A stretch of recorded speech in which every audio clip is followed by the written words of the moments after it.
Okay, let's cover the guillotine against the half guard.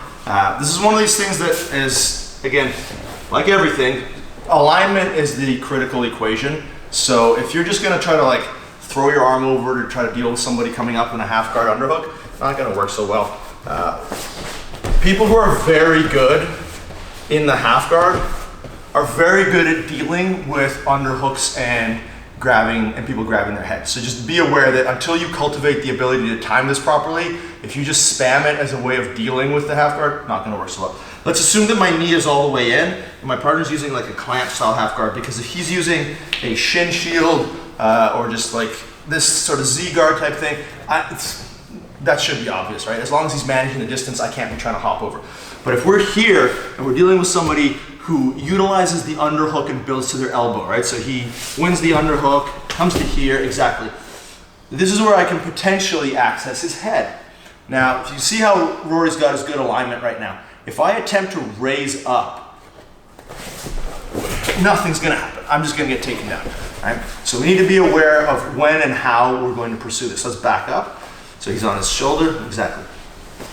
If he has the ability to move me, so particularly if somebody uses the shin shield to like flipper kick, and now he moves into this open space, I'm trying to catch up, never gonna happen. So we have to create a scenario where I can cover his head, but he still thinks it's a good idea to get up. Or I cover his head before he's gotten up. Once someone builds to their elbow and accesses your structure here, guillotine is not a great idea.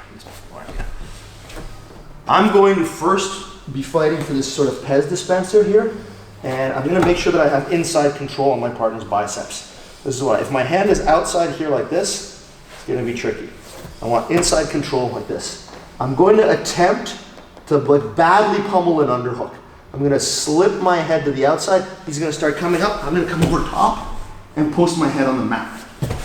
So again, we're here. I badly pummel the underhook. I give him the underhook. As he starts to build, see how he's opening me up? As he opens me up, I'm gonna come over top. I'm keeping this arm here. Try to get to your elbow now. I just need to slow him down. I don't need to prevent it entirely. I just need to slow him down. I'm gonna overshoot. I'm not gonna do this, because now he can build up. Exactly. So I'm gonna overshoot with my head. I'm controlling this. He's starting to underhook me, overshoot, and I post my head on the mat. Now he can start trying to build up. Really fucking hard. There is too much weight. My center of gravity has shifted enough that enough of my weight is on this shoulder to prevent him from being able to rotate this way to get this elbow into base.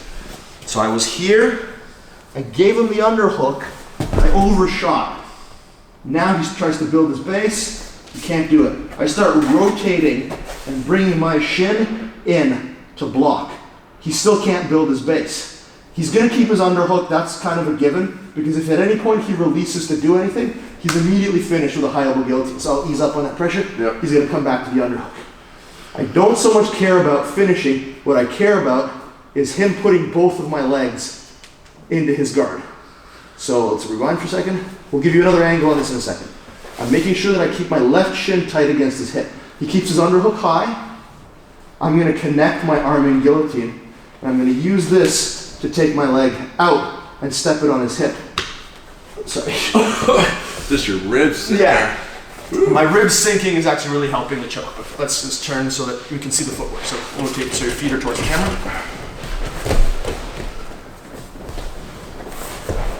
Again, I got myself here. I won the inside control, head position. He starts to underhook me now. I overshoot and I cover his head.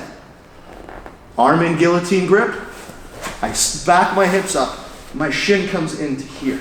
I'm pressing to extract my foot, and I step on his hip. The step on the hip is allowing me to stretch his body out. If I put my foot on the mat, bridge in and relieve the pressure, that's likely to happen. So let's go back. Bridge in and relieve the pressure. I can cover him now and trap.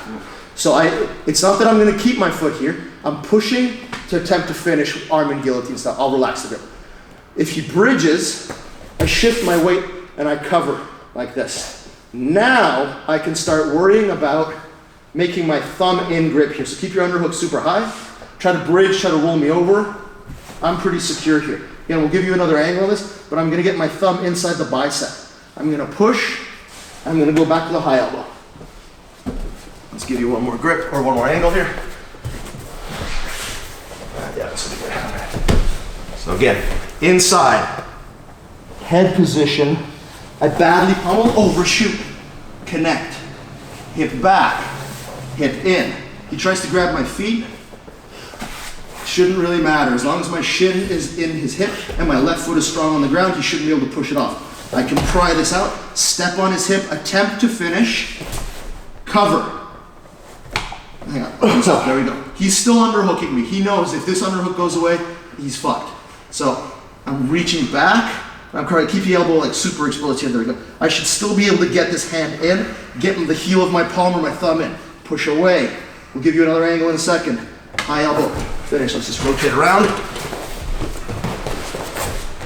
Cover the head. I cover. I'm hipping in to keep him from being able to bridge in too significantly. I reach back. He can't pull my arm away. If I need to, I grab my shorts. He can't pull my arm away. My thumb comes in. This elbow stays super high. My thumb comes in, pushes down. I'm closing my elbow. My hand protrudes. You can do that one arm finish as well, by the way. My hand protrudes, cover, finish the high elbow guillotine. So that's how we're gonna attack our guillotine against the half guard. And I believe in the next video, we've got some reverse half guard attacks for you.